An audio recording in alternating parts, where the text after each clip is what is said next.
Hello everyone. Today in this video we will discuss about a new poem. Elegy written on the death of a mad dog. It was written by Oliver Goldsmith and we all know that it is an elegy. First of all, introduction of the poet. Oliver Goldsmith was born in 1728, one of the most popular 18th century English writers. English writers में 18th century के एक महत्वपूर्ण कवि थे. Lived a fascinating life. एक असाधारण रूप से जीवन जिया ऑफ कंट्राडिक्शन गतिरोध between his unquestionable brilliance and self destructive tendencies.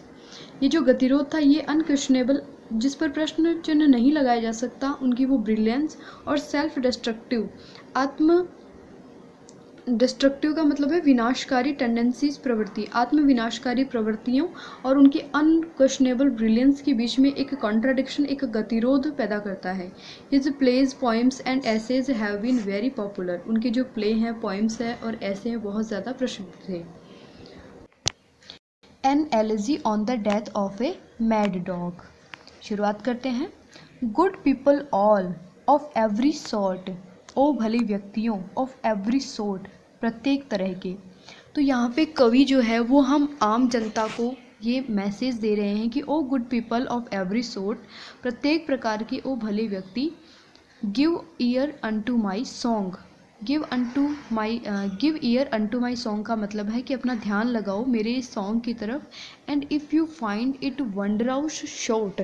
और अगर आप इसको कम असाधारण पाते हो अर्थात आप इसको कम रुचिकर पाते हो it can not hold you long. तो ये आपको लंबे समय तक जो है नहीं रोके रखेगा आपको लंबे समय तक बांधे नहीं रखेगा. तो इन लाइंस में जो है पोइट ये मैसेज दे रहे हैं कि ओ भले व्यक्तियों मैंने ये जो सॉन्ग लिखा है आप इसको सुनिए इसके ऊपर ध्यान लगाइए और अगर आप इसको साधारण मानते हो कम मानते हो इसको असाधारण तो आपको ये जो है ज़्यादा देर तक बांधे नहीं रखेगा. इन इलिंगस्टन देयर वॉज ए मैन. इलिंगस्टन जो है वो एक जगह प्रेस का नाम है. इलिंगस्टन देयर वॉज ए मैन एक व्यक्ति था. Of home the world might say जिसके बारे में जो है सोसाइटी ये कहती थी that still a godly race he ran कि उसका जो जीवन है वो देवीय जीवन है अर्थात वो एक स्पिरिचुअल लाइफ जो है वो जी रहा है. Whenever he went to pray जब वो प्रे के लिए जाता है जब वो प्रार्थना के लिए जाता है. नेक्स्ट है a kind and gentle heart he had. एक दयालु और जेंटल हर्ट ही हैड उसके पास में जो हृदय है वो बहुत ही दयालु है बहुत ही जेंटल टाइप में है. To comfort friends and foes. Friends and foes का मतलब है दुश्मन हो चाहे मित्र हो और वो जो है समान भाव रखता है समान स्थिति रहती है उसकी फ्रेंड्स और फॉयज दोनों के प्रति. The naked every day he clad.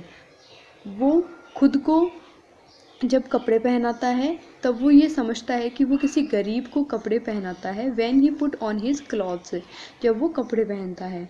Next and in that town a dog was found. और उस कस्बे में एक डॉग जो है वो मिलता है उसे. As many dogs there be. और वहाँ बहुत सारे कुत्ते थे उनमें से उसे एक डॉग मिलता है और जो कुत्ते थे बहुत mongrel puppy whelp hound and curs of low degrees. बहुत सारे ये जितने भी हैं मॉन्ग्रेल पप्पी वेल्प हाउंड ये सभी टाइप्स ऑफ डॉग्स हैं जो कि डिफरेंट टाइप्स ऑफ डॉग्स जो है उस सोसाइटी में वहाँ पे रहते थे. The dog and man at first were friends. और वो जो कुत्ता मिला था और ये जो व्यक्ति था ये दोनों जो थे वो फ्रेंड्स वो क्या थे मित्र थे. But when a pique began. Pique का मतलब है कि उनके बीच में कॉन्ट्रास्ट हुआ लड़ाई हुई झगड़ा हुआ. तो but when a pique began लेकिन जब उनके बीच में झगड़ा हुआ द डॉग कुत्ता to gain his private ends और when went mad and bit the man कि जो वो कुत्ता है वो पागल हो जाता है और व्यक्ति को जो है बिट कर लेता है उसे बाइट कर लेता है उसे काट देता है और अपने प्राइवेट एंड से जो उनकी फ्रेंडशिप थी उसको एंड कर लेता है. Around from all the neighbours streets the wandering neighbours ran. Around from all the neighbours street गली मोहल्ले के जो भी नेबर्स थे वो सारे इकट्ठे हो गए. द वंडरिंग नेबर्स रन और दौड़ते हुए आए जो नेबर्स हैं, पड़ोसी हैं वो, एंड स्वॉर द डॉग, और घोषणा कर दी कि dog had lost his wits, कि कुत्ता जो है उसने अपनी मानसिक हालत है वो खो दी है। स्वोर का मतलब होता है घोषणा करना। Two bit so good man, इतने भले व्यक्ति, इतने अच्छे व्यक्ति को काट लिया, अपने स्वामी को काट लिया। तो जो डॉग है उसने लॉस्ट कर दिया अपनी विट, अपनी बुद्धिमत्ता को, अर्थात उसने अपनी जो दिमागी संतुलन है उसको खो दिया। The wound it seems both sore, wound का मतलब होता है घाव, इट सीम्स बॉथ स्वॉर, जो घाव हो गया था कुत्ते के काटने से बहुत ज़्यादा गहरा था, and sad to every Christian eye, और प्रत्येक जो क्रिश्चियन है उसने ये बात कह दी थी। And while they swore the dog, और जब उन्होंने घोषणा की द डॉग वॉज मैड, कुत्ता जो है वो पागल है, दे swore the man would die, और उन्होंने यह भी घोषणा कर दी कि जो ये व्यक्ति है वो जल्द ही मर जाएगा। बट कहानी में अभी ट्विस्ट आएगा। But soon a wonder came to light, लेकिन जल्दी ही एक वंडर, एक आश्चर्य घटित होता है, प्रकाश में आता है, मतलब घटित होता है। That showed the rogues they lied, कि लोगों ने जो भी बातें कही थी कि आदमी जो है मर जाएगा, ये कुत्ता पागल हो गया है, वो सभी बातें जो है वो लाइट, वो झूठी पड़ गई। The man recovered of the bite, और जो व्यक्ति था वो रिकवर हो जाता है, उस कुत्ते के काटने के बावजूद जो है वो रिकवर हो जाता है।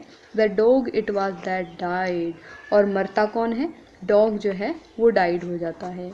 तो इस तरह से बहुत ही एक कॉन्ट्राडिक्शन मिलता है, जिसके मरने की आशा होती है वो तो मरता नहीं है, और एट द एंड जो डॉग है वो मर जाता है।